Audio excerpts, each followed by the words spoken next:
Bapak, Ibu, Saudara, jemaat di Aras Klasis, gereja-gereja di Klasis Kartasura, Shalom, kasih Tuhan senantiasa mengiring kehidupan kita semua. Kita akan masuk di dalam persekutuan doa di bulan keluarga, Sabtu 9 Oktober 2021.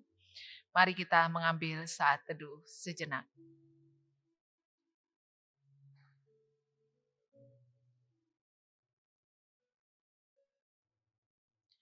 Saat teduh cukup, mari kita menerima bersama-sama berkat Tuhan di dalam pengakuan kita bahwa persekutuan doa ini berlangsung di dalam nama Allah Bapa, Anak, dan Roh Kudus. Dan kiranya kasih karunia dan damai sejahtera dari Allah Bapa kita dan dari Tuhan Yesus Kristus menyertai saudara sekalian. Amin. Mari kita pujikan pelengkap Kidung Jemaat 164 baitnya yang pertama, Jalan Hidup Tak Selalu.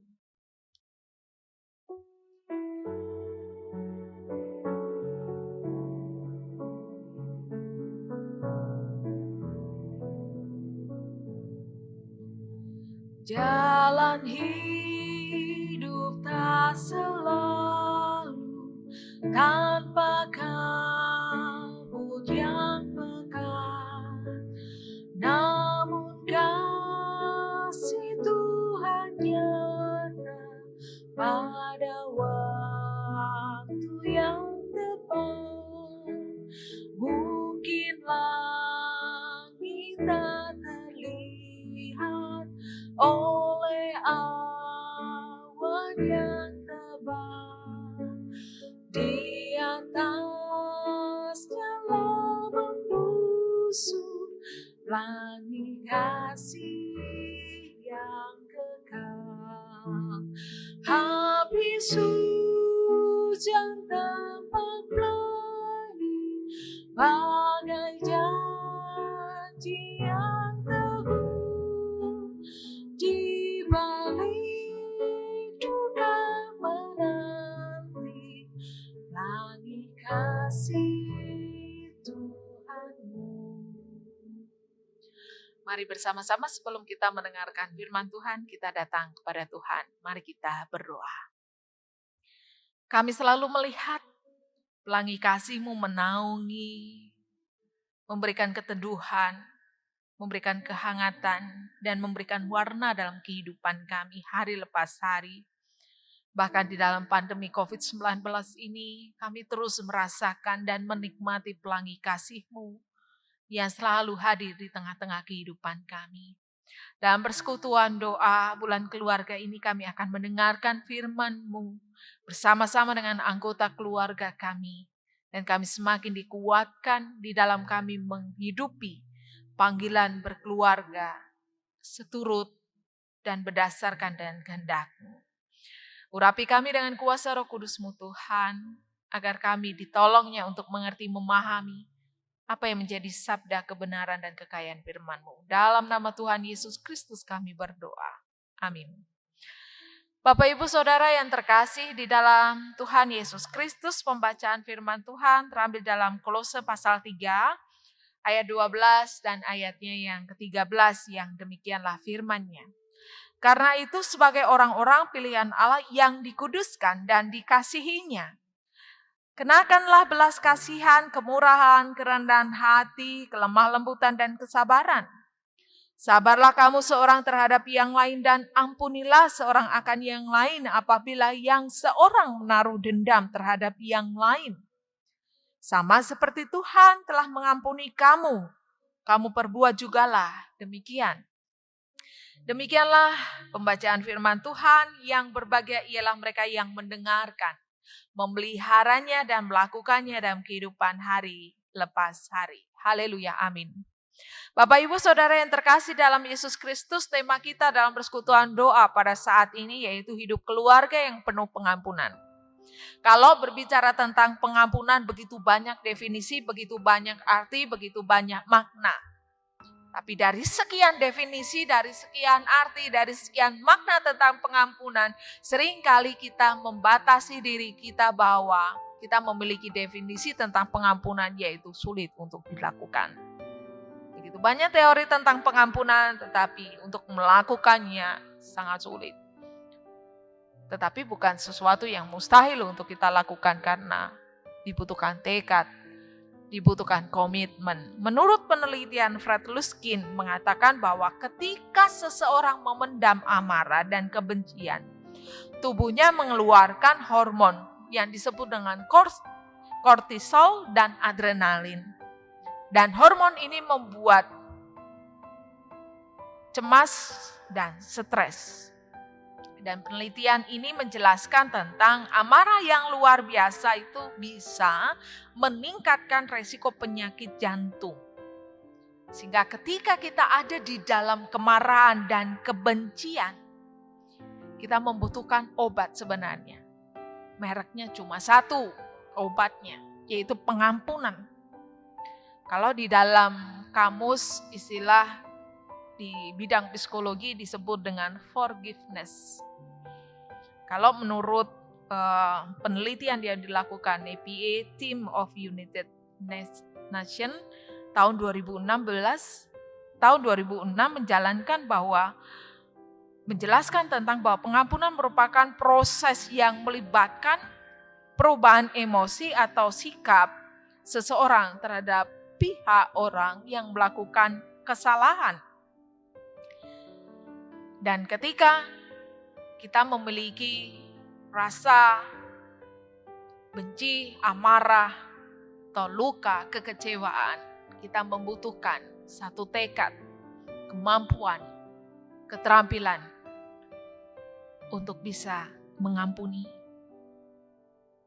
Riset yang dilakukan juga oleh Harris tahun 2001 yang dilansari juga oleh Nancy Rayford dalam artikelnya menunjukkan bahwa individu yang memaafkan kesalahan orang lain akan menurunkan tingkat kemarahan dan stres. Dan itu menyembuhkan. Pengampunan sesuatu yang tak ternilai harganya. Pengampunan itu sesuatu yang membebaskan, yang menyembuhkan manusia dari segala perasaan-perasaan yang merugikan. Apa saja? Kemarahan, dendam, kebencian, sakit hati, dan hal-hal negatif lainnya. Dan ada beberapa hal yang terkait dengan hal mengampuni. Mengampuni kadang-kala juga kita pahami sebagai sesuatu yang kita sudah lupakan. Forgive and forget. Melupakan kadang-kala disamakan dengan mengampuni. Padahal mengampuni belum tentu hanya bisa melupakan. Tetapi mengampuni yaitu dengan secara sadar. Berusaha untuk mengampuni kesalahan yang sudah dilakukan. Artinya bahwa pengampunan itu bukan berarti melupakan atau menghapus fakta bahwa ada sesuatu yang menyakitkan yang kita rasakan, yang pernah terjadi di masa lalu. Tetapi pengampunan adalah secara sadar untuk menghilangkan sakit hati, bekas luka, atau memori. Dan pengampunan itu berhubungan dengan healed memory, yaitu memori yang menyembuhkan. Memori yang disembuhkan, bukan delete memori, bukan membuang memori, tetapi menyembuhkan memori. Melalui pengampunan, luka lama yang tidak bisa dibuang, dihilangkan itu mengalami proses penyembuhan. Dan mengampuni itu kita dengan kesediaan, dengan kerelaan untuk disembuhkan. Bukan melupakan. Bapak, Ibu, Saudara yang dikasihi dan diberkati Tuhan, mengampuni dalam artian kita hidup berdamai. Tidak lagi berkonflik dengan orang tersebut. Orang yang membuat luka.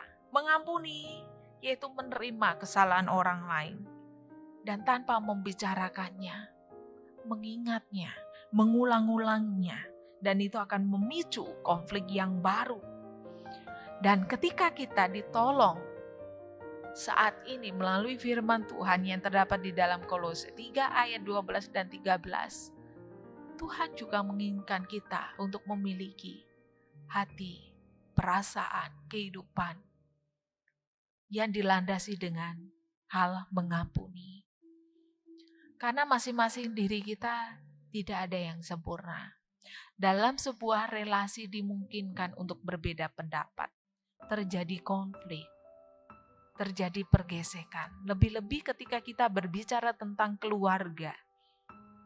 Di bulan Oktober adalah bulan keluarga. Kita diingatkan bersama bahwa ketika kita dihadirkan Tuhan dalam satu tempat, dalam satu unit kesatuan yang disebut dengan keluarga. Dan di situ banyak pergumulan, di situ banyak perjalanan kehidupan yang menceritakan. Bukan hanya kebahagiaan, tapi ada saatnya ada kemarahan, ada konflik. Mari kita bersama-sama menghidupi firman Tuhan. Yang kita dengar bersama-sama, Tuhan menginginkan kita lemah lembut, memiliki kerendahan hati, memiliki kesabaran, sehingga di dalam konflik apapun kita bisa memberikan pengampunan kepada siapapun, lebih-lebih di tengah-tengah keluarga kita. Mungkin pasangan hidup kita begitu banyak alasan untuk kita membencinya. Mungkin anak-anak kita begitu banyak alasan karena anak-anak kita begitu banyak mengecewakan kita. Atau mungkin orang tua membuat sakit hati kita. Banyak memori yang tersimpan saat ini di dalam hati. Mari kita bukan mendelete memori itu, tetapi izinkan Tuhan memproses seluruh kehidupan kita mengalami penyembuhan. Karena kita mau bersedia mengampuni siapapun yang bersalah kepada kita. Dan Tuhan juga mengajarkan kepada kita bahwa kita juga diampuni olehnya. Ada 5 keuntungan Bapak Ibu ketika kita mau dan bisa mengampuni siapapun yang bersalah pada kita. Yang pertama, kita dimampukan dalam kehidupan kita membantu penyembuhan secara psikologis, dan kita mengalami perubahan-perubahan yang positif dalam emosi kita. Yang kedua, meningkatkan kesehatan fisik dan mental. Karena hal-hal yang positif, psikologi positif, kesehatan spiritual itu kita dapati. Yang ketiga, mengembalikan kekuatan pada pribadi-pribadi anggota keluarga, bisa memaksimalkan kehidupan. Lalu yang keempat, membantu pada rekonsiliasi. Satu relasi yang harusnya hubungan itu baik adanya. Ketika Tuhan menciptakan segala sesuatu baik adanya, termasuk Tuhan menghadirkan sebuah keluarga, masing-masing anggota keluarga baik adanya. Yang terakhir, adanya harapan untuk menyelesaikan setiap konflik antar anggota keluarga. Ada sesuatu yang kita harapkan, yaitu damai sejahtera. Dan itu boleh diwujudkan di dalam setiap keluarga masing-masing. Kalau saat ini Bapak Ibu ada relasi yang tidak baik, ada memori yang mengecewakan, ada kemarahan yang menyeliputi, ada kebencian dari masing-masing anggota keluarga. Buka hati, pikiran, kehidupan kita untuk disembuhkan oleh tangan Tuhan yang hebat, dan kita mau Tuhan menyembuhkan, dan kita mau mengampuni. Tidak ada yang sulit dan mustahil bagi tangan Tuhan bekerja kalau kita mau dan bersedia. Kiranya setiap anggota keluarga di jemaat-jemaat, gereja-gereja di Klasis Kartasura semakin Tuhan pulihkan, memperoleh damai sejahtera, mulai dari hal yang sederhana, mengampuni. Kiranya Tuhan memberkati, menguatkan dan mengokohkan bangunan keluarga kita masing-masing. Amin. Mari kita mengambil saat teduh merenungkan firman Tuhan yang telah kita dengar bersama-sama. Mari kita bersaat teduh. Mari kita berdoa. Kami serahkan setiap keluarga kami masing-masing dalam gereja-gereja Klasis Kartasura. Setiap dari kami masing-masing Tuhan, kami mohon Tuhan memampukan kami untuk mengampuni satu dengan yang lain.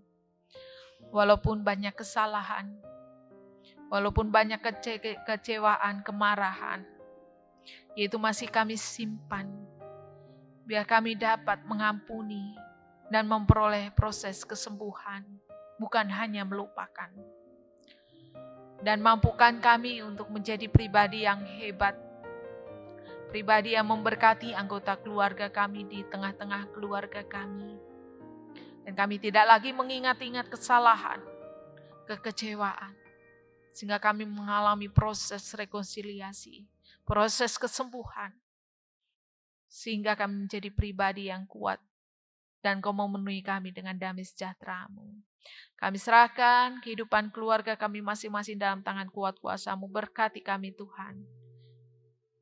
Berkati kami semua dalam pekerjaan, dalam tugas tanggung jawab kami. Ini doa syukur dan permohonan kami yang kami naikkan dalam nama Tuhan Yesus Kristus kami berdoa. Amin. Bapak Ibu Saudara yang terkasih dalam Yesus Kristus, mari kita pujikan nyanyian pengutusan melalui pelengkap Kidung Jemaat 289 baitnya yang pertama, Keluarga Hidup Indah.